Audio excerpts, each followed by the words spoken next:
Hello and আসসালামু আলাইকুম my beautiful people. কি অবস্থা সবার?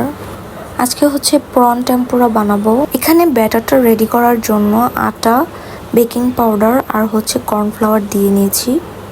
এখন সবশেষে মোস্ট ইম্পর্ট্যান্ট লবণটা দিয়ে দিতে হবে। এখানে এক্সট্রা করে স্পাইসেস দিব না, শুধু গোলমরিচের গুঁড়োটাই দিয়ে নিব। তারপর হচ্ছে একটা ডিম দিব। এখানে ডিমটা দিয়ে কিছুক্ষণ একটু রেস্টে রেখে দিব, 30 মিনিটসের মতো।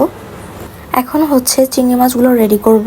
আগে হচ্ছে এটার ভিতর থেকে পুরোটা পানি বের করতে হবে, তাই টিস্যু দিয়ে একটু মুছে নিচ্ছিলাম।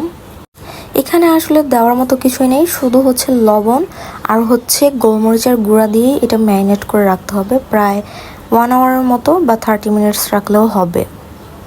তারপর মাছগুলোর ভিতর মশলাগুলো ভালো করে লাগিয়ে নিব। এখন হচ্ছে কর্নফ্লাওয়ার দিয়ে এগুলোকে একটু মেখে কিছুক্ষণের জন্য রেস্টে রেখে দেবো। এখন হচ্ছে ব্যাটারটা রেডি করব। এর জন্য অবশ্যই কোল্ড ওয়াটার দিতে হবে। সুন্দর করে মিক্স করব যেন কোনো লাম্পস না থাকে। তারপর ওই যে চিংড়িগুলো যে কর্নফ্লাওয়ার দিয়ে একটু রেখে দিয়েছিলাম, ওগুলোতে আবার একটু কর্নফ্লাওয়ার দিতে হবে, মানে অনেক বেশি ড্রাই করে নিতে হয় আর কি।